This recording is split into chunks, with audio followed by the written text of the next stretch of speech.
Excellent. So here we are. This is an Ask Me Anything session being presented by the VIVA financial team.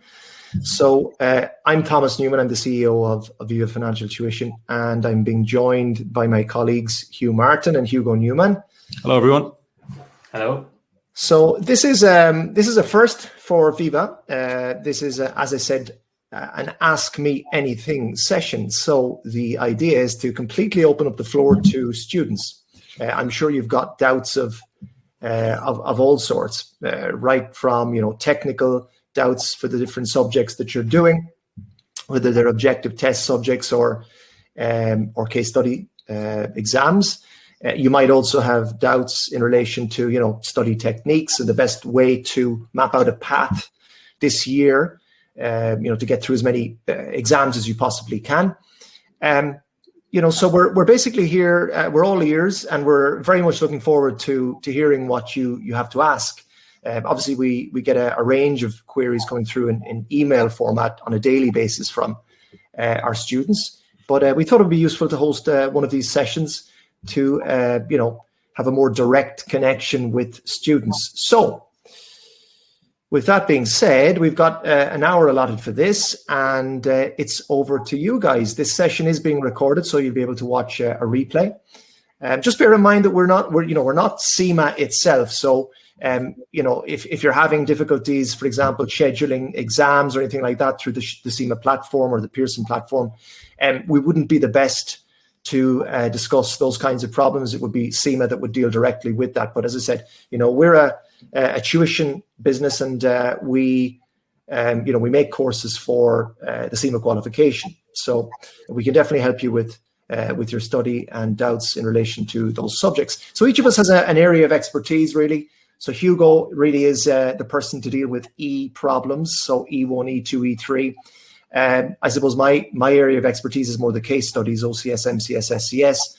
That's not to say that Hugh and Hugo wouldn't have valuable input there as well. And Hugh is really our P and F guru. So between all three of us, we should have an answer to your study-related questions. So over to you guys. There's a chat box to the right of this webinar session, which you can make use of. So you see that little chat icon on the right-hand side. Just click on that, and you can type your comments in. I also think there's a way for you to actually to speak your questions. So there's a little speak icon down at the bottom there. You might want to make use of that if you're happy to to speak your question instead of writing it into the chat box. But you've got those two options. So away we go. Let us know what problems you're having. What issues are you having with CIMA? What doubts have you got, technical or otherwise, in relation to the CIMA qualification? I think Elsa has a question there, maybe for you, Thomas. Elsa, yes, I see in the chat box. Hi, Elsa. Good evening. Let me see. If my employer is paying my tuition, is there a way for them to pay you directly? So, Elsa, I assume that is relating to a course that you've purchased with VIVA, or you're thinking of purchasing with VIVA. Yes, we're completely flexible in relation to that. The best thing to do, Elsa, would be to drop us an email at info@vivatuition.com.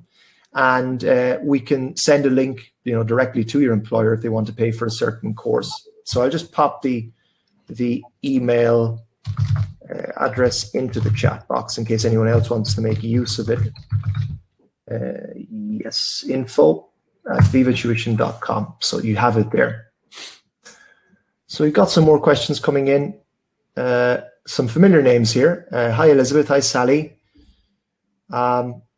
Cindy, let's see. We've got a question from Cindy there. Hi, what would be the best approach to working through each module? I've noticed if I just watch the videos and then attempt the questions that I'm missing some theory. Should I watch the video, read through the chapter in the BBB book, and then attempt the section questions? That's a great question, Cindy. I'm sure Hugh would have something to say about that, but I can certainly offer my own my own point of view on this one would be that in general, students tend to rely too much on the textbook. And I did a video on this recently that's actually freely available on our YouTube channel. But there I talk about the fact that students kind of, they read through the text and they spend sort of 80% of their study time reading through these dense textbooks. They could be BPP or Kaplan or whatever. We all know those texts. They're not the most fun to work through, to be honest with you. They're very dense. They do have quite a bit of detail. So it's important to have them, but more as a reference guide, I would say. My recommended approach to going through an objective test, for example, would be for it to be more question-led. So what you should do is get a feel for the subject or the theory. So let's say you're working through a chapter.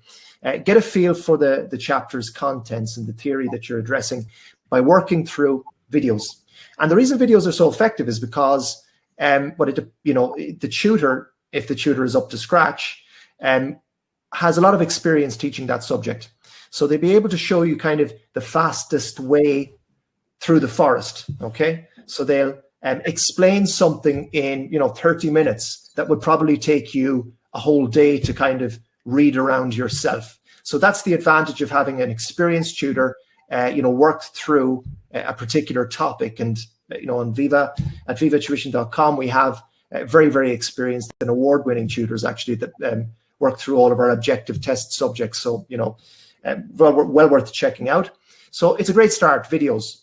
But you're right, I see what you're saying, that sometimes you feel there's a gap there. And that's the value of doing questions next. So you do the questions next, and there you very quickly see where you're falling short. So you see where you're having difficulties and where you're strong.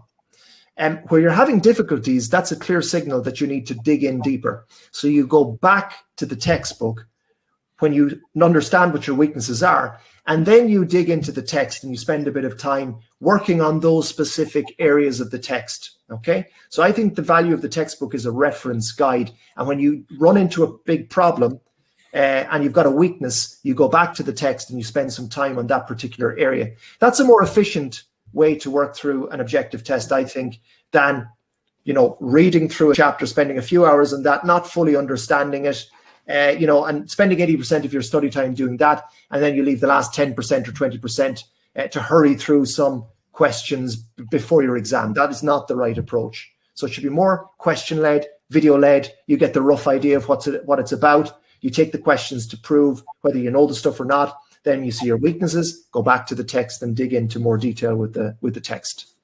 But, I suppose everyone is a little bit different, but that would be the approach I would recommend. I don't know if my colleagues have anything to add there, or if they want to contradict me directly. That's absolutely fine too. Sure. So just in relation to that question, Cindy, I think Thomas's approach is really good. That's what I would have done myself when I was a student. I suppose what I would say is if you're someone who prefers reading, every student is different. Some people prefer reading over videos. Then maybe you should read first, then do the questions. But all I would say to you is that when you first do your multiple choice questions after the chapter, there's nothing wrong with getting questions wrong at that stage. Yeah.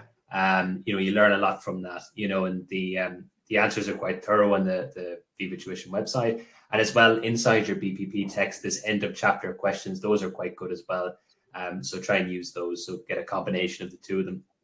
Don't get worried if you're not getting questions right. As long as you're learning from them, you go back, then do them again, and then get them right the second time. Then it's okay. As long as you're learning from your mistakes at this stage, you should be okay then in your objective test. Yeah, I agree. I don't have anything to add to that one.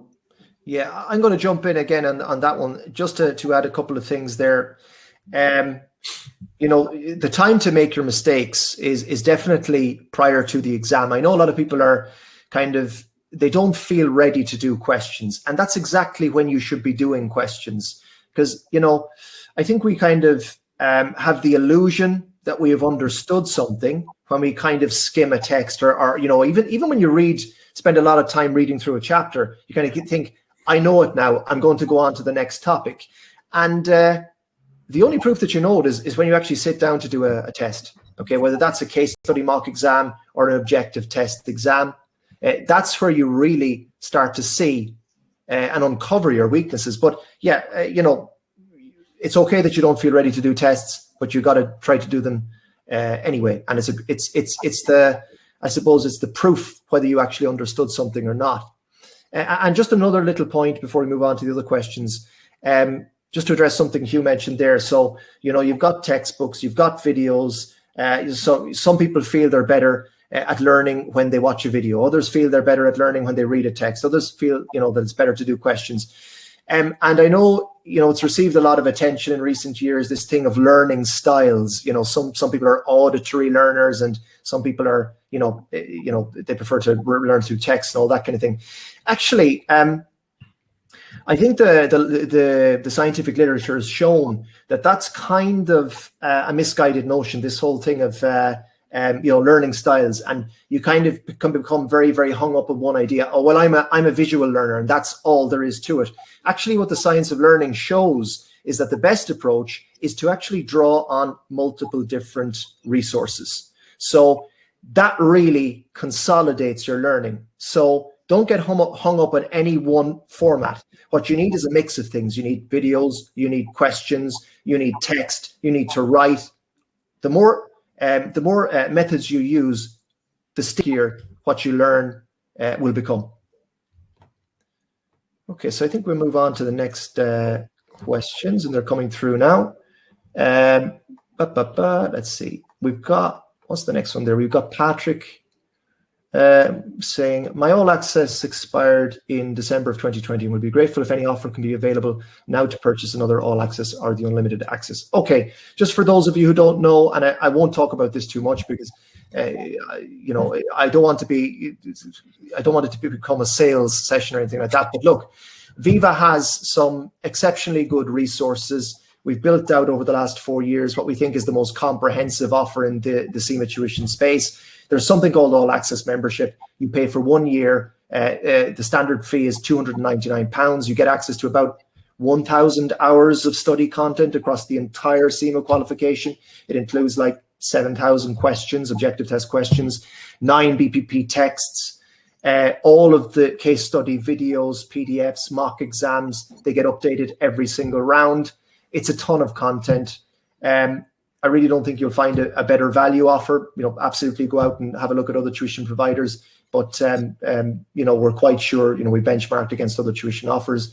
So yes, all access. And we do have an offer. You see the offers button there, which you can click on to the right of the webinar. I'm going to launch this now. For the next 2 days, we will offer to the attendees of this webinar, and even if you're watching the replay, this will be available for 2 days from the webinar date. We're going to offer all access for £229 for the whole year. Okay, so usually it's sold for £299. You'll see that there is a link in the offer section, which you should see now, where you can click through and purchase access to everything at vivatuition.com.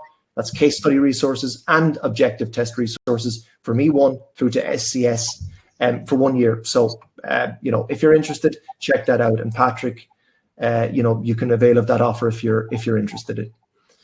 Okay. Hi, Morgan. Good to see you on the webinar. Let's see, Michael.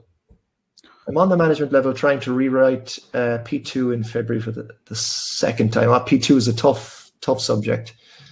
Best of luck with that. Morgan says, how was the success rate for the November 20 elite team? Okay, VIVA has started offering what we call elite courses, and we started those in November 2020. We had a group of MCS students that Hugh actually ran that particular class. We're running it again in February, and we'll be running it over the rest of the year. So these again are courses that we have benchmarked against the rest of the other tuition providers in the CIMA space. We believe it's the let's say the most comprehensive course of its kind. So you get a lot of one-to-one tuition from Hugh. He does sort of small group webinars. You get mock marking services for 5 mocks. You get one-to-one calls with Hugh. You get a lot of support, okay? So, yeah, and to answer your question, Morgan, very, very good. The vast majority of people that we've heard from, I think almost everyone passed the exam, with some really, really good scores as well. We saw massive improvements in students that came on that course. They were improved. There were people who were coming on the course initially who were failing their exams, and they were scoring, very solid pass marks by the end of the course. They were improving their marks by 30% plus. So really, really happy with the success rate of that particular course, and we'll be running that for the rest of the year for the case studies. Roshni, hi everyone. What do you think would be the best way to remember all the technical knowledge for the OCS case study? I feel like I cannot retain all the information. Do you want to give that one a go, Hugh? Sure. So it's a good question, and it's the same for the OCS and the MCS and the SCS. The technical knowledge is the foundation for all of those. So it's important that you know quite well, because your answer in the case studies will pretty much be a function of the technical content, the unseen and the pre-seen. So the unseen is the question itself. So technical content is obviously the biggest one. My recommendation to you is, first of all, to have a look at the exam papers on the cgma.org website, and you'll get an idea for what comes up. The OCS, there's only, I think, 3 windows, but still that's a lot of questions to go through, and get an idea for the types of questions that come up, because you'll find that very often CIMA are not asking for exact technical calculations even at the OCS level, and so that rules out a lot of content, and so kind of might make your life a bit easier just to kind of get a general idea for the type of questions that come up. You'll see how broad they are in comparison to the objective tests, and that then will kind of filter a lot of the stuff that you'd be looking at in your kind of operational level.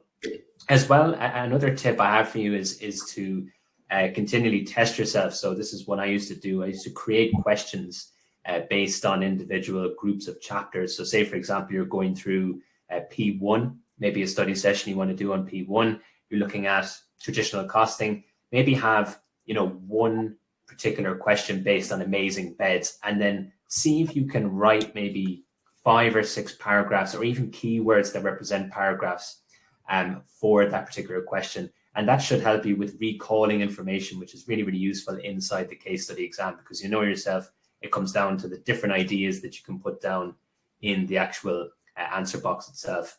It's also a recommended approach from the CIMA examiner at all levels. OCS, MCS, SCS is, this kind of concept of generating ideas. Try and see if you can attempt the exam papers as well. It's another good one. It kind of comes down to just continually examining yourself, because it's one thing, as we said earlier, to kind of read it. It's another thing to be able to recall it in a kind of a practical sense. So that would be my tip to you. Filter it and then practice it. Yeah, another useful resource we have as part of our case study courses is we have in our foundational materials section, we have theory reviews of the various objective subjects. So, for example, in the OCS, you'll find E1, F1, and P1 review videos. And if you're feeling a little bit overwhelmed about, all the information that you took on board during your objective studies, and you think, I don't even know where to begin, trying to remember what I don't remember, that kind of way. A good place to start would be with those videos. Just work through those review videos, and then you'll see, God, I almost forgot about that particular section, or I forgot about that topic. And that gives you a kind of a cue to go back and make sure that you actually remember some of those important concepts or principles or whatever they might be. That could be a useful place to start as well. I mean, we do have as well the theory applied videos. Yes. Which I think are very important for giving a sense of how you're expected to apply the theories from the objective subjects. And as Hugh said, I think one of the common mistakes, especially probably at the OCS level, is that students expect that in the case study exam, they're going to have to be doing calculations on the spot and being asked very specific technical questions, whereas it's a little bit more general than that. And what they're looking for is your ability to interpret things based on your kind of theoretical background, and to be able to apply in a realistic way some of the models and principles that you've learned from your objective studies. Mm. Yeah. So that was a great question, Roshni. let's see. Michael then says, what's a realistic time period to finish a level, considering I'm trying to pass P2 at the moment? Well, yeah, I mean, it's a good question, Michael, and it really is, it's very different for everyone. It depends on what your background is and how much technical knowledge you already have. P2 is a tricky one. I think you mentioned there earlier that you're repeating it. I think it's got the highest fail rate of all CIMA subjects, P2.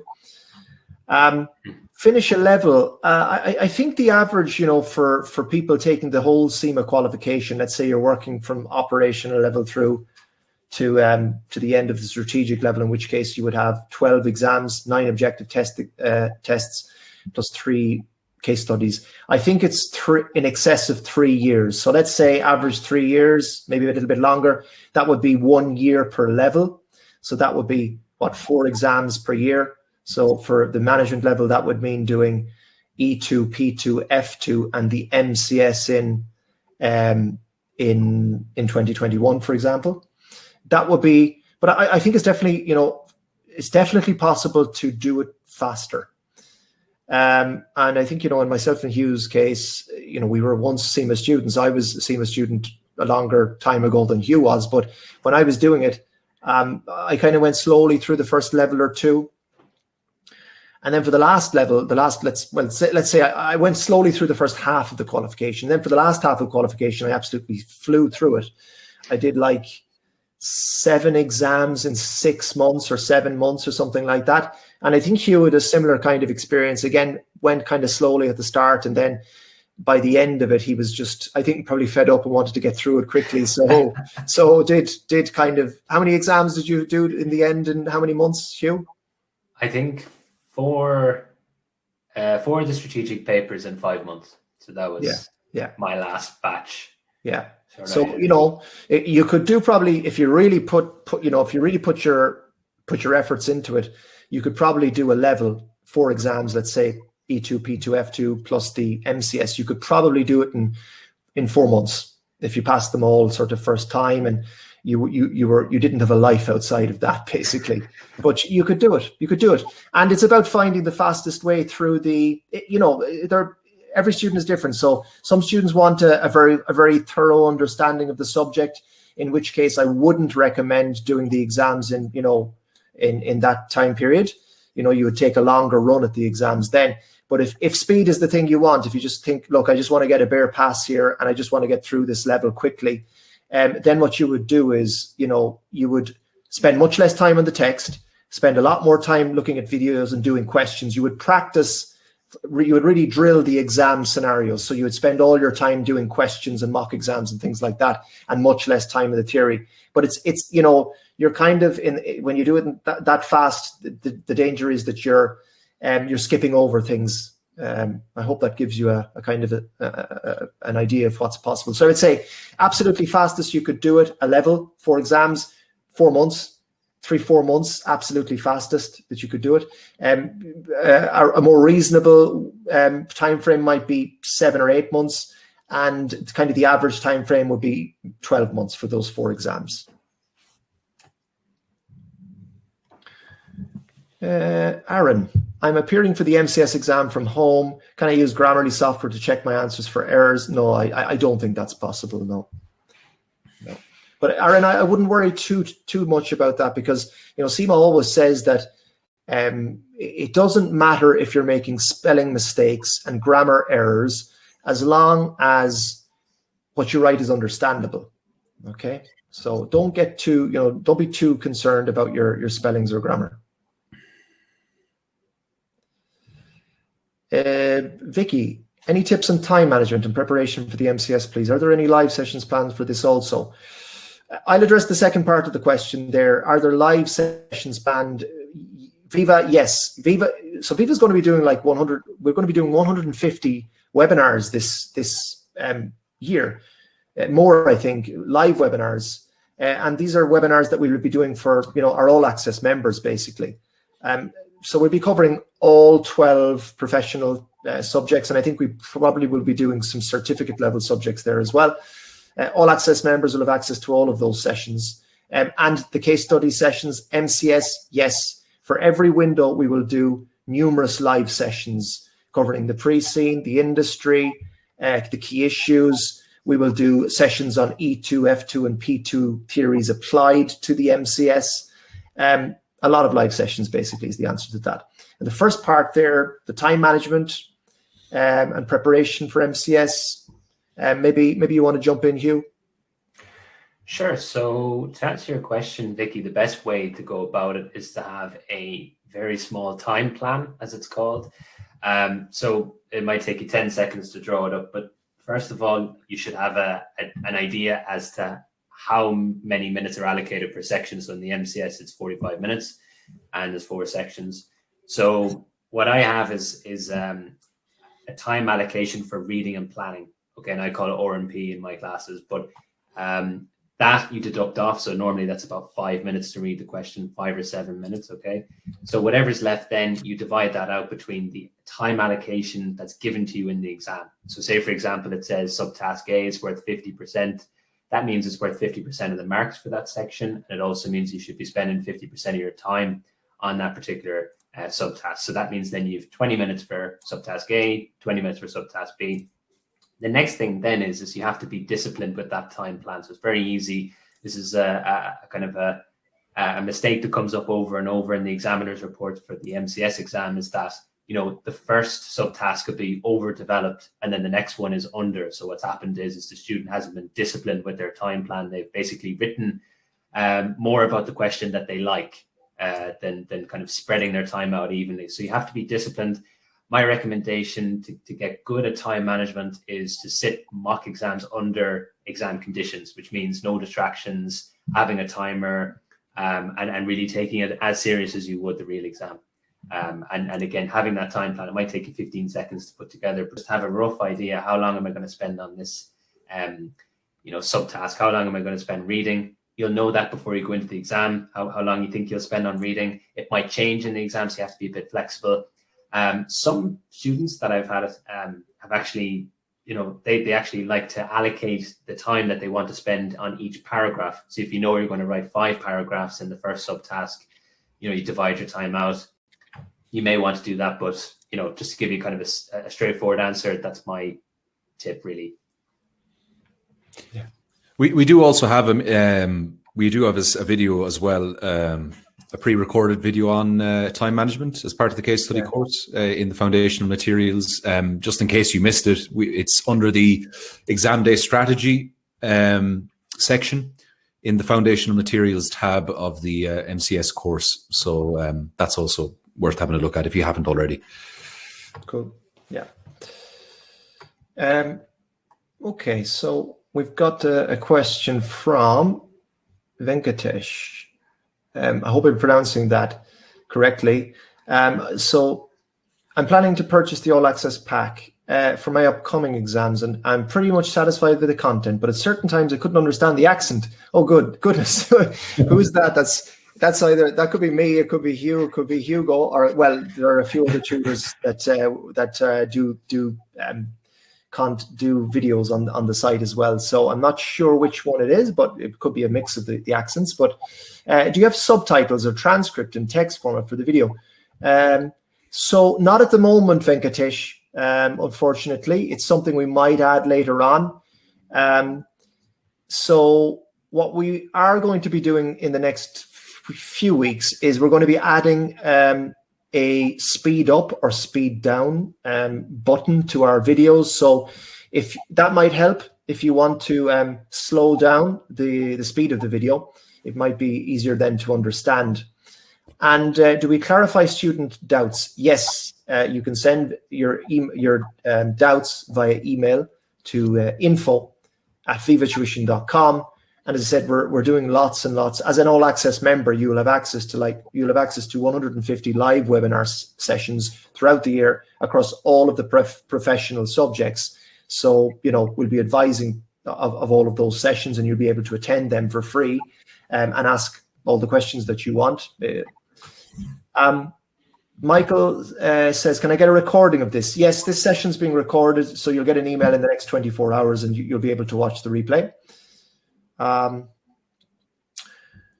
Roshni asks, What would you say is the best way to remember all the technical knowledge in relation to the OCS case study? I find it very difficult to remember all of it as well as the extra case study. So I think we kind of addressed that question earlier on. I think, Roshni, you were asking another question like that. Was it you, Roshni, that asked that?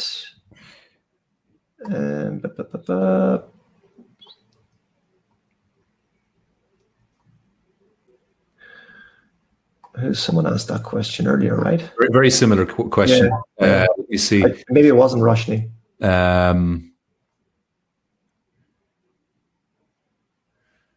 Maybe it's disappeared. Okay.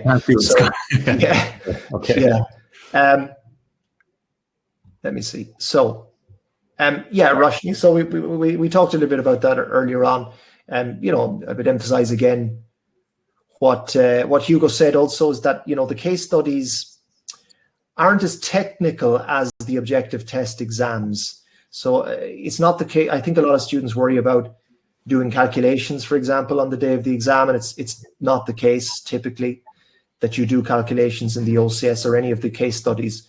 Instead, you might be given a table of figures, or you might be given some ratios, or you might be, you know, something like that, and you're expected to understand what they are, and you'll be expected to comment on them, rather than you actually being the one who devises the table or creates the table or does calculations yourself. Okay. But yeah, definitely technical, you know, knowledge is very important. But I think one of the mistakes students sometimes make with the case study is that they spend a lot of time just, you know, again, reviewing the theory, the technical stuff in a very dry manner, you know, so they go back to the textbooks, just read technical stuff. They don't practice any mock exams. They never actually think about the theories in the context of this particular case study. And that's the wrong approach. The right approach with technical revision, I think, with the case studies is absolutely go back to the theories, but always think about them as they relate to this particular case study. So you think, okay, how does this relate to my, how does activity-based costing relate to this business? Can they use it? What do they use currently? Is it traditional absorption costing? How do I compare and contrast those? What are the advantages and disadvantages for this business of using activity-based costing? That's the way you think about the theory and the technical issues for the cases. And, you know, we kind of do a lot of that work for you because, again, we've got a series of, you know, live classes that we do called E1 applied, F1 applied, and P1 applied. So we'll pick we'll pick the 5 or 6 or 7 most important technical points from each of those subjects, and we talk about them in the context of the case. And that's a great way to revise the most important theories as they relate to this case. Okay. Martin says, which one, E1, F1, or P1, mostly cover, which are the most commonly tested, I suppose, in the OCS exams? It's tricky to say, you know. Over the years, I remember when we reviewed the weightings, it would vary from year to year. There would be, you know, early, you know, when CIMA started doing these case studies back in 2015, we used to see, I think initially they were testing E1 more. And then as the years went on, it was a very even balance between E1, F1, and P1. The start of this, you know, in the last year or so, I'm not exactly sure what the weighting is. I would guess that it's fairly evenly weighted between E, F, and P. I'm not sure if Hugh or Hugo has anything to add there. I would suggest that the current 2019 syllabus is weighed heavily for P1. If you look at the last batch of exam papers, but you know, as Thomas said, they do have I suppose, a document that they use, CIMA, to create the exam paper, and it has to be somewhat balanced between the 3 subjects. So it'll always feature E1, P1, and F1 in some regard. But when they announced the actual revision of the syllabus, they mentioned in a webinar that I saw that, you know, E1 is sort of woven into some of the questions, so it's not as kind of blatant as F1 or P1 in the OCS paper. But generally speaking, P1 is the one that's quite predominant. But it doesn't mean that you can just look at P1 and pass the paper. Unfortunately, that isn't the case. That's it. Thanks for that, Hugh. So we have that little speak icon down at the end of the, to the right of the webinar, and I see we have a request to speak. Monica, let's see if this works. Monica Maria, I'm going to accept your request to speak. So please let us know your question. You should be able to speak now, Monica.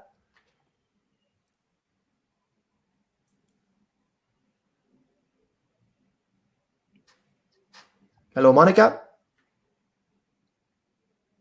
No. This is, have we used this before? I don't think we've used it before. I've tried before, and it's failed before. So it might be me doing something wrong. That's probably what's happening. But I don't know. As I said, there is a, as I said. So okay, Aaron. Here's Aaron. Let's try this. So I'm going to accept you, Aaron. Let's see. Hi, Aaron. Hello, Aaron. Can't hear him. I can't hear Aaron. No. Unfortunately. No. So we'll have to check why that's not working. Yeah, we'll have to look into that. After. Yeah. So if anyone else wants to try the speak, feel free to give it a there, please. Yeah, feel free. We'll keep trying it. I'm not sure it's going to work, but Aaron and Maria, if you want to try again, or Monica, I think it was, if you want to try again, absolutely go for it. Okay. There's Elizabeth. Yeah. Okay, that disappeared. Okay, let's persist with some chat questions here. We've got plenty more. Great to see these questions. Thank you very much, everyone. Elsa's trying now to speak. Elsa, hello. Hello, Elsa. No, I don't think any of them are working. Let me just very quickly look in settings and see if there's anything in there. Okay. You have a look in the settings there, Hugo. We'll go ahead. Carry on there. Okay. Let's see. So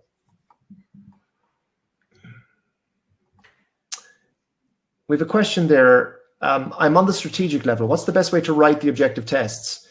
To take one exam at a time, or all of the exams in 1 week?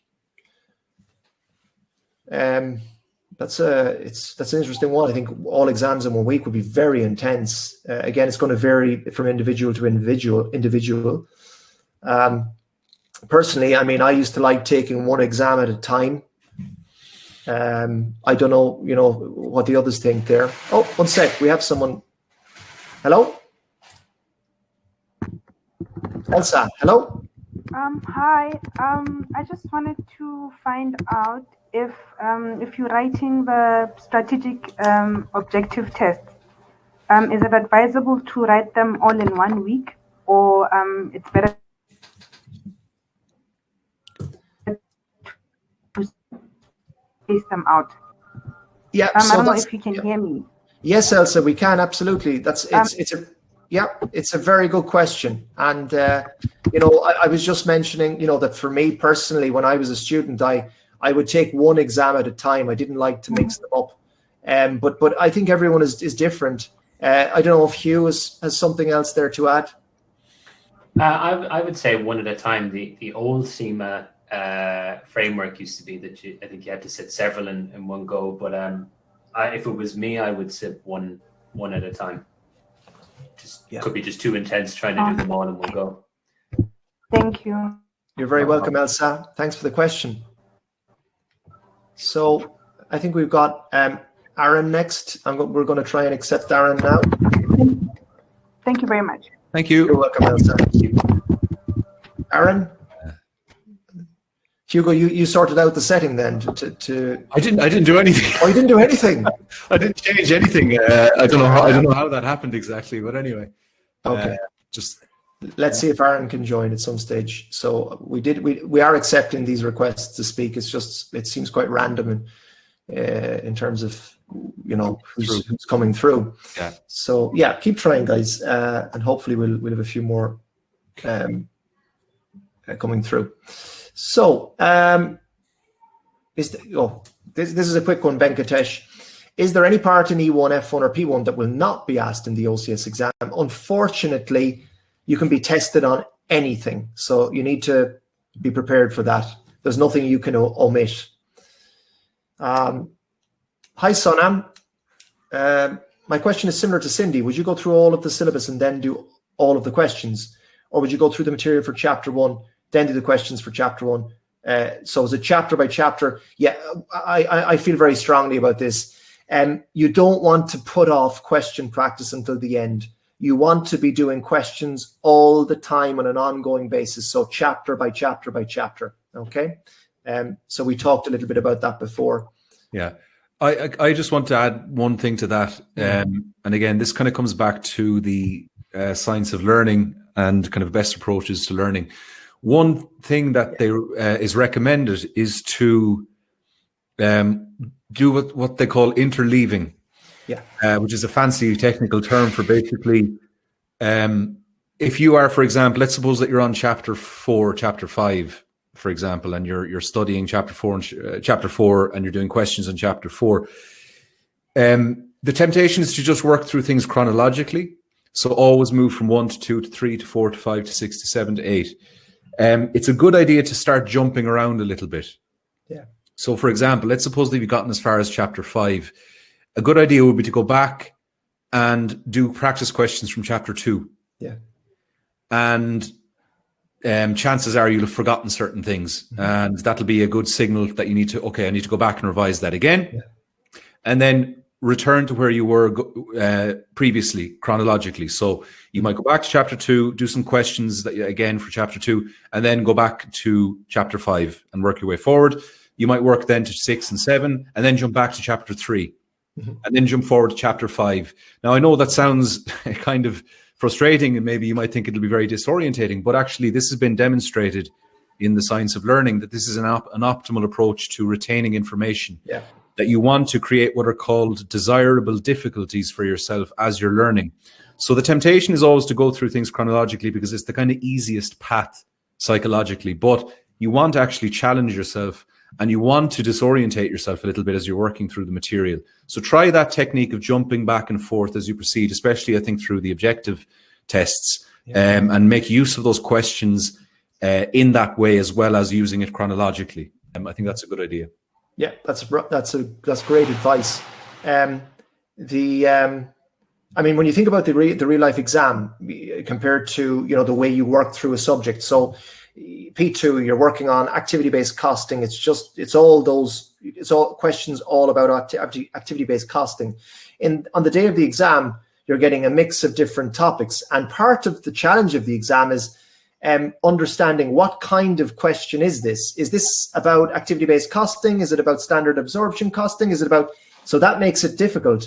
Now, when you're just working on one chapter at a time, you know very well that these are all questions on activity-based costing. Your brain has been kind of primed to expect it, and it's easier.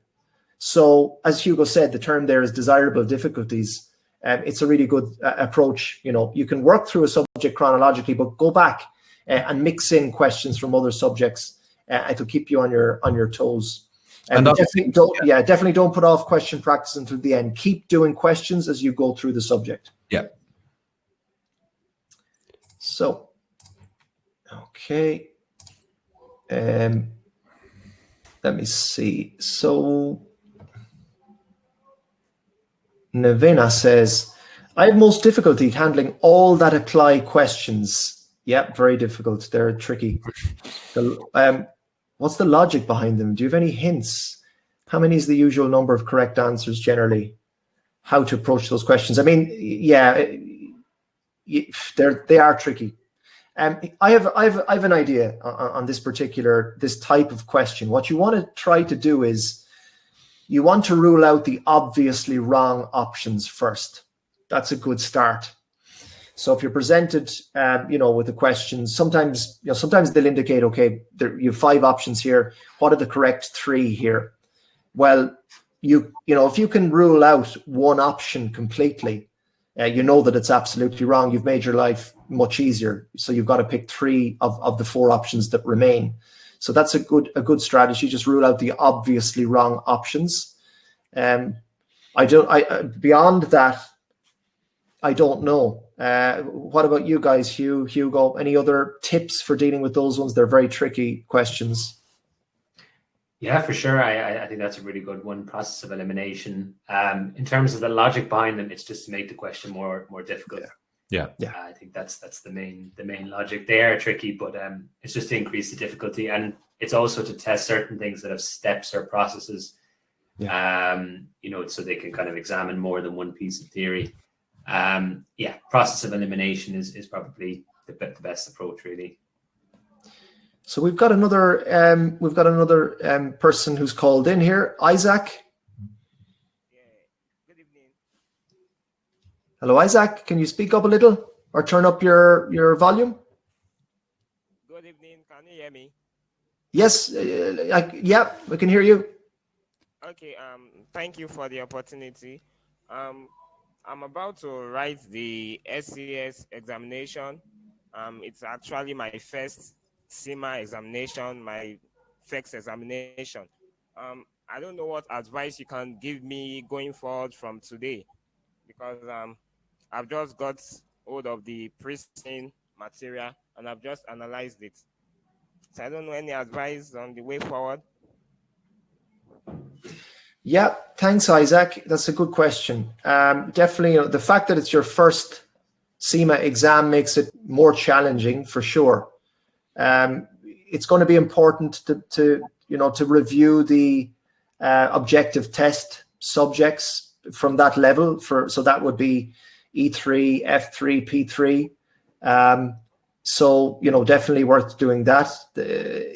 Again, I don't want to go on about VIVA's courses and options, all day long or anything like that. But the all access membership we have is a good option there, because it would give you access to not just the SCS course that we have, but it would also give you access to the P3, F3, and E3 full courses. So you could go back into those subjects and review the theories from those subjects, and you would have expert tutors going through each of those subjects on the website as well. So all access is a really good option there.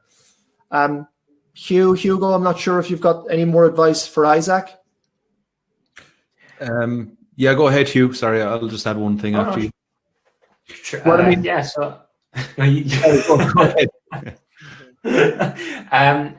Isaac, it's a good question. I think the first thing you should do is probably read through the pre-scene a few times, get very comfortable with it. Make sure you understand that there's loads of content on the VIVA Tuition All Access section for not just the case, but also the technical pieces, as Thomas said there, P3, F3, E3. What I recommend doing after that then is have a look at the past exam questions. It's on the cgma.org website. You'll see them. And you'll get an idea, because this is your first ever exam. They actually have screenshots of the exam, so you'll be able to see what it'll look like. As well, there is a thing called a test drive, which if you just type CIMA, exam practice SCS into your search engine, you'll find it's on the Pearson VUE website. And this gives you a flavor for what the exam software will be like on the day. So it's important that you're familiar with that before you even sit the paper. So it'll give you a demonstration as to what you'll get on the day. And it also has 2 sample papers that you can do. So that'll give you more material basically to kind of see what the questions are like. You'll get an idea for how broad the questions are in the strategic case study. So they're very open-ended questions. There's lots of different answers you can give. Try and have a look as much as possible at suggested solutions. You'll get an idea for how much you need to write as well, just based off that. All of those are at cgma.org. That's the website that you can find suggested solutions, exam papers, and marking schemes as well. So they're all really, really useful to go through. Yeah, and as I mentioned earlier, in answer to another question,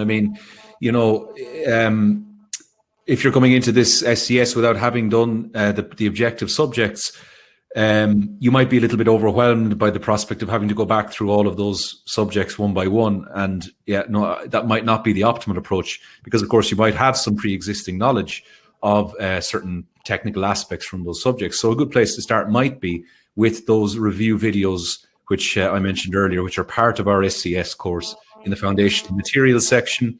You go in, you might have a look through those review videos, and you'll get a sense and a feel for, this isn't familiar, this is familiar, this is something I do know, this is something I don't know. And then that can be the basis for you going back and kind of focusing in on the things that you might have, you might not have good knowledge of. Yeah. All right. Thank you very much. Thank you very much. I appreciate it. You're very welcome, Isaac. No problem. Best of luck with the exam. Thank you. Best of luck. So let's see. We've got lots of questions. It's fantastic. You know, I don't think we're going to be able to get through all of these today, but for sure, what we'll do is we will do another AMA session in the next I think week or 2 weeks. Okay, so what we'll do is we'll send out a link to all of you who registered for this webinar, and we'll be able to get round to the questions that we couldn't address tonight. So let's see. Next question. Hi everyone. Hi Monica. I'm taking my OCS in February. My one and only question. You have a video of key issues. What's the probability you feel that those key issues might come up, or how near you feel your mocks are near to the real thing? Oh, okay. So the mocks, how close are they to the real thing? We try very hard to ensure that they are as close to the real thing as possible. So I would say if you're taking the mock exams, you can take them on the website, and we try to mimic the feel of the real exams. So as you know, they're computer-based assessments. Our mock exams are also, you know, while that you can download them in PDF format, but you also have the ability to take them on the website, where you're timed. You've got 45 minutes per section. You can only go forward. You can't go back. So you know, you've got all of the same features of the CIMA exam. So we feel they're pretty close. And we've a kind of, you know, we've a history of identifying topics that tend to come up in exams. It's not that 100% of the things we cover in our mock exams absolutely for sure will come up in your exam. It's not that, but you know, we have seen over the years that we get quite a few things right. In terms of the key issues, how likely are those to come up in the exams? Again, I would say the same thing. You know, we're fairly confident that over the different variations of the exam that CIMA will give you, that a lot of those topics will be examined. Of course, they can be examined in lots of different ways. So, you know, it's hard to give, you know, a definite answer to your question, but, you know, you won't go too wrong if you study those issues seriously, and if you take the mock exams that we have under exam conditions, you'll be well set up. Merlin says, you know, what advice can you give for someone doing P2? So yeah, it's quite a broad question, Merlin. It is a difficult subject. I think a lot of what we said earlier on applies. Focus a lot on the questions. You know, watch videos before you go back to the text. So rather than spend all your time on the textbook, watch the videos. And again, you know, at VIVA we've got an exceptionally good P2 tutor. He was nominated as last year as Lecturer of the Year. He's University of Liverpool lecturer. Nick Drape is his nickname, and he did an exceptional job on our P2 course. So really, really good videos for P2 that we have on the site. I highly recommend checking those out. As I said, you know, they're part of the All Access membership, so that would be a good start too.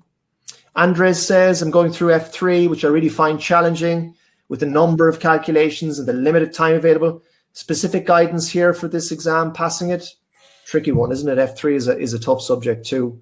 And again, you know, shameless plug here again, but the F3 tutor that we have, who did the course for VIVA, a guy called Ben Wilson, he was the former head of CIMA at Kaplan, if I remember correctly, did an exceptionally good job explaining very complex topics in quite a simple way. So that would be a good start. Hugh, not sure if you have anything to add on this one.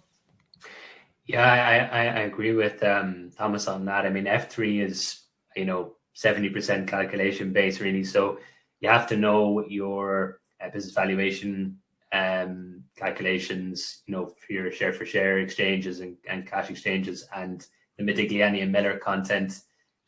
is almost sure to come up. You know, it's been the same since, I suppose, 2015. It's always been on the syllabus, so it probably will be tested in some form or another.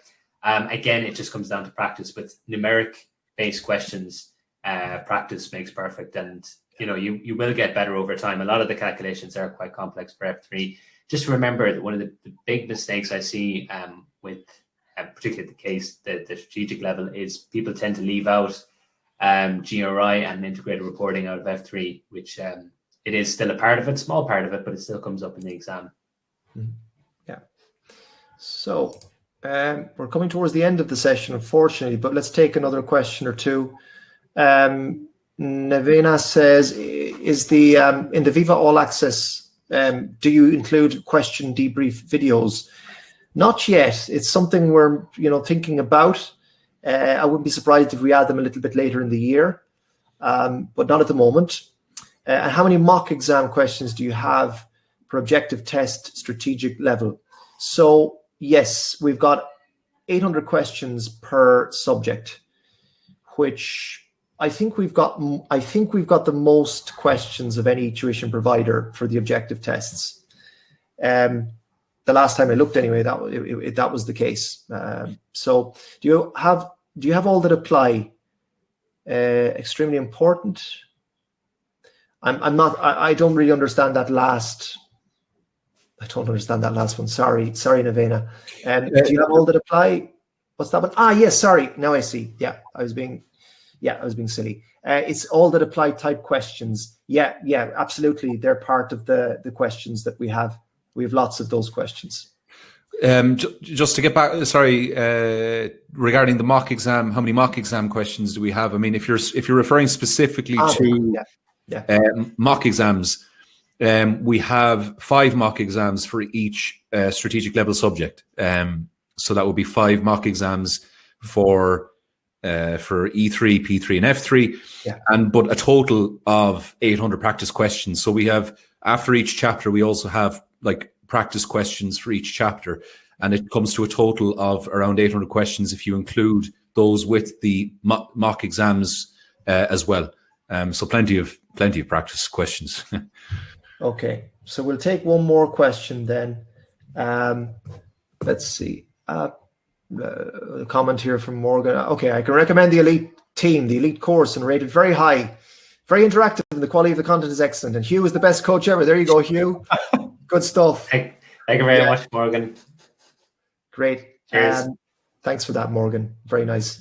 Okay, let's take one more question, and we'll have to leave it there, unfortunately, for tonight. But we will do another one of these Ask Me Anything sessions. I've certainly enjoyed it, and I'm sure the other guys at VIVA as well have enjoyed meeting students, e-meeting students. I think we're all kind of trapped in our apartments and flats, and we need a little bit of interaction with the outside world, and this is a good way to do it.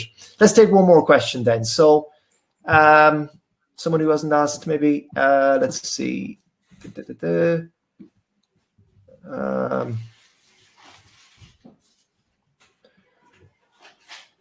So yeah, comments there from Maz. Thank you. You passed the MCS. That's wonderful. Great. Sonam, yeah, we've got a one-to-one call next week, I think, Sonam. This is something we're doing for our All Access members as well. We're actually doing, myself, Hugh, and Hugo, a number of one-to-one calls. Again, to hear about what you're having difficulties with and offer recommendations, so it's more personalized. Again, that's part of All Access membership. One more question then. Let's see. How important, Roberta, how important is it to know IFRS numbers and their names for F2? Hugh? So for F2, it's extremely important for F2 to know all the IASs and IFRSs. It's the one that has the highest amount. So previously, in 2015, they were spread out a little bit more between F1 and F2. Now F2 is just all financial standards, financial reporting.